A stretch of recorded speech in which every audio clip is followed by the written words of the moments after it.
अस्सलामुअलैकुम। Numerical problem number 13 solve करते हैं चैप्टर नंबर 15 का। और इसके स्टेटमेंट है an oscillator consist of a block of mass 0.5 kg। Mass हमें गिवन है 0.5 kg।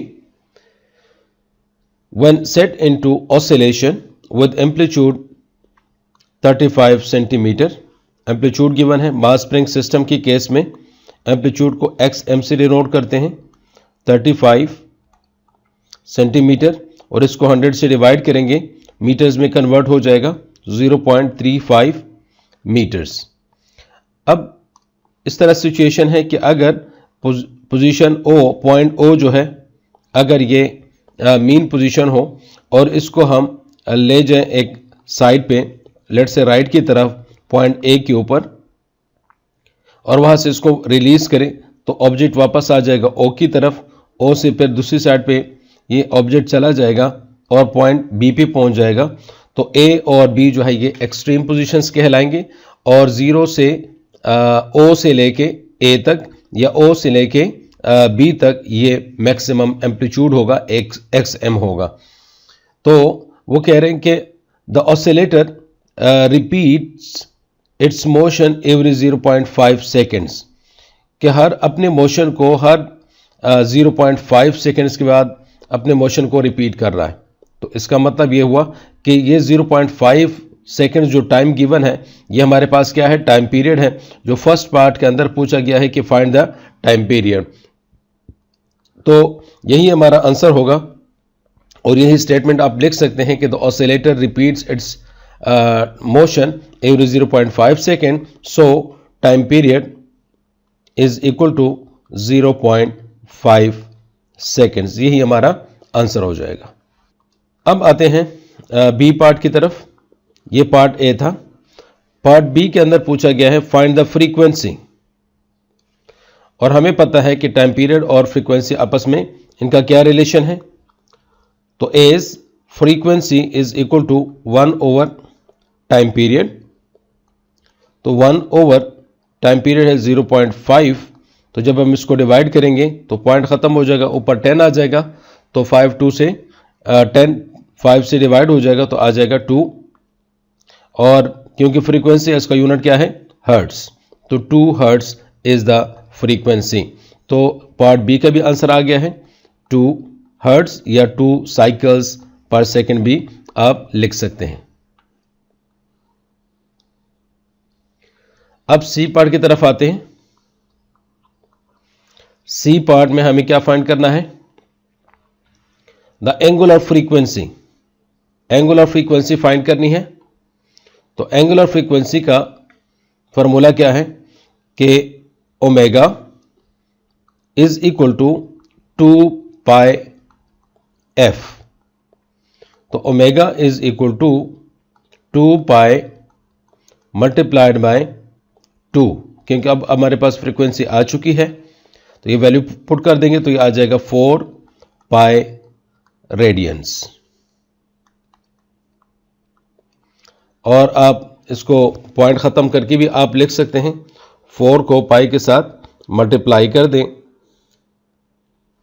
तो ये आंसर आ जाएगा हमारे पास 12.6। यानी आपका आंसर 4 पाई रेडियन भी हो सकता है, और ये आंसर भी हो सकता है 12.6 रेडियंस। दोनों तरह से आंसर ठीक है। अब आते हैं नेक्स्ट पार्ट की तरफ, पार्ट डी।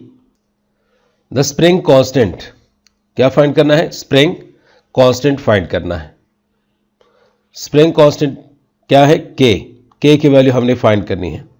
एज हमने एक फार्मूला पढ़ा हुआ है कि omega is equal to k over m under the root. दोनों साइड का स्क्वायर लेंगे तो यह आ जाएगा omega square is equal to k over m. Cross multiply करेंगे तो यह आ जाएगा k is equal to omega square M.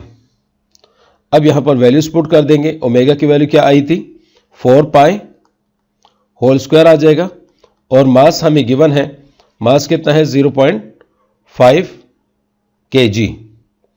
तो यहां पर मास की वैल्यू पुट कर देंगे, इज इक्वल टू, अब सॉल्व करेंगे इसको तो आंसर आ जाएगा हमारे पास 78.96 न्यूटन पर मीटर, क्योंकि स्प्रिंग कांस्टेंट के का यूनिट क्या है, न्यूटन पर मीटर। उसके बाद है हमने फाइंड करना है मैक्सिमम स्पीड। मैक्सिमम स्पीड का फार्मूला हमें आना चाहिए। तो अब ई पार्ट है maximum speed Vm is equal to omega x m. क्योंकि ओमेगा की वैल्यू आ चुकी है, वो है 4 पाई, और एक्स एम हमें गिवन है 0.35। अब इन दोनों को आपस में मल्टीप्लाई करेंगे तो ये आ जाएगा 4.4, क्योंकि ये स्पीड है, वेलोसिटी है, इसका यूनिट क्या है, मीटर्स पर सेकेंड।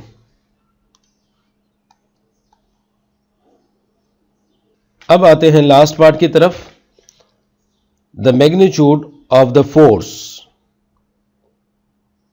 मैक्सिमम फोर्स फाइंड करना है, तो इसका फॉर्मूला है maximum force k x, force का फॉर्मूला है k x, maximum force F m, और यहां पर भी एक्स के साथ भी एम आ जाएगा। तो अब ये आ जाएगा के एक्स एम, के के वैल्यू हम फाइंड कर चुके हैं 78.96